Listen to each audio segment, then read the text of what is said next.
best-selling author is back, Anthony L. Kelly, with his award-winning book, Saving Miss Caroline, Michi, and Jaja. The link is at the top line of the description box. If you're a reader like me, trust me, you will not be disappointed. Once again, the link is at the top line of the description box.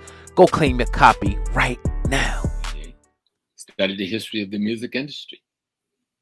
Study the history of the music industry. Just started from the 1940s to the present, and see who's been making the billions upon billions of dollars off of the Black artists. What ethnic group? What community? Who control and own most of the record labels from the 1940s to the present day? Who was controlling most of the publishing from the 1940s to the present day? You heard Michael Jackson calling some people out before Michael was murdered. He was trying to tell you. Sam Cooke was calling them out before Sam was murdered. He was trying to tell us way back then, 1964. But we haven't been listening because we didn't have enough people in this thing to really see. I talked to Brother Tupac, the youngster, 2 days before he was killed.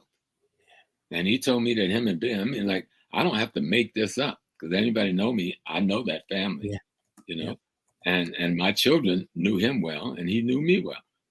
And we were talking. He had called to talk to one of my children. And then I was handed the phone to Dad, Pac want to talk to you. So I was beating him up for something else, you know, the kind of things uncles and fathers do with behavior. And then he said he wanted to talk. And I said, okay. He said, I'll be in New York next week. I'm down in Vegas now. We're going to the Spike thing. I said, okay, cool. He said, but I want you to know that the rift between me and Biggie, that ain't real. He said, they're creating that. He said, that ain't real. But I don't think they realized how serious it was. But here's the next thing he said to me. He said, Prof, what me and Biggie want to do is take control of distribution of rap music. I said, oh boy, do you know what you're going up against? Do you understand the organized criminal networks you're going up against and the two major ethnic groups that run it? He said, yeah, we do. I said, well, you and Biggie can't do no shit like this. He said, we're not alone. We are organizing other young rappers. And he was dead within 48 hours of that conversation I had with him. You know, a couple of other brothers were murdered in New Jersey. One of his cousin, another young rapper, who was, you all know their names better than me. I'm old. I don't remember everything. But Tupac wasn't the only one that was killed around that issue. I remember James and Toomey was the first one that told me, God bless his soul, about something called the Columbia study. Columbia Records paid Harvard University, I think in the 50s or late 60s or something, to study how to control the music industry because they were having so many conflicts with Black folks because they had them in such draconian contracts. You know, people were ready to shoot some people. Mm-hmm. And so the study that came out of Harvard University that was paid for by Columbia Records said, if you control distribution, you can let them have their labels, you can give them anything else they want, but control distribution. From there, you control the industry. Okay? Kanye understands this. Mm-hmm. And they move against Kanye because they looked up and said, oh, shit. He has the power of influence beyond anyone in that industry, and he has the courage to use that influence. And they moved to take it away from him. Now, Kanye is not a fool. Now, this kid may do some things that we don't like. All of us will. I do some stuff y'all may not like either, you know. But you remember a month or so ago, he said he wanted to get out of those contracts, didn't he? Yes, sir. He did. But if he had pulled out of those contracts, he'd been lost all his money, wouldn't he? Yes, he would have. I don't know what he did to make them pull out of the contract, but I call it genius. Did you hear me? Yes, sir. Okay.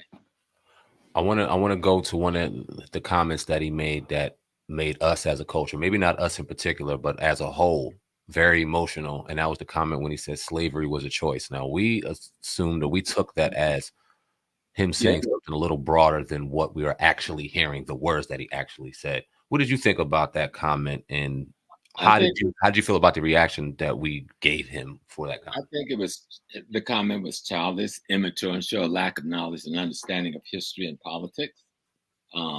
he may have been trying to say something else. He chose the wrong framework in which to put it. But I didn't see Adidas or anybody else pulling out of his contracts for making that statement, which was worse than anything they're calling anti-Semitic that he did. Yeah. Okay. I didn't see nobody condemning him across the national TV network, where every network is chiming in, because it seemed like they're all in cahoots together. I don't know what that's about. You can flip from channel to channel. Everybody talking about Kanye West, Kanye West. Somebody got a hookup when they want to attack a black man or woman who have an economic strength and is able to use it without asking for their permission in the way they use it. Right. So, yes, Kanye, like many of us, me probably included, we could do to sit down before we say certain things and seek advice from some elders or some people we have respect for. But at the same time, I don't see those same communities and I don't see those same companies raising hell about the people who pay to make music that encourage our young people to be drug addicts. I don't see those same companies using that same strength to stop and shut down the lyrics that they're paying millions of dollars for to be poured into the street that leads and inform and misguide young brothers to shoot and kill hundreds of other young brothers in the streets of our community every year. Where are they then? That's not an innuendo about being anti-anybody. That's an actual fact that took lives. Where are Adidas and the other companies then? And Black people ought to take note. Take real big note that, like that record industry, where certain ethnic groups made billions off of us, and the sports industry, where certain others made billions off of us, that we need to take note that says, okay, you're going to pull your contract, then we won't buy your products. We don't have to buy your products. You want to play economic warfare? We spent $1 trillion with you last year. You want to see what it looks like when we pull back a black $1 trillion from your corporate structure? You want to see what that looks like? We'll shut you down nationally. And we don't have to pull back the whole $1 trillion. Just pull back a few billion.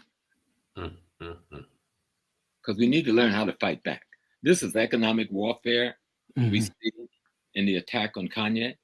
If these people were really legitimate and cared about so-called hate speech, calling my sister and my mama and my daughter a bitch, calling me the N-word, and y'all paying millions of dollars to put that on the airwave every day and trying to pass it off as music, and you don't call that hate speech? I don't hurt from it. So where are they then?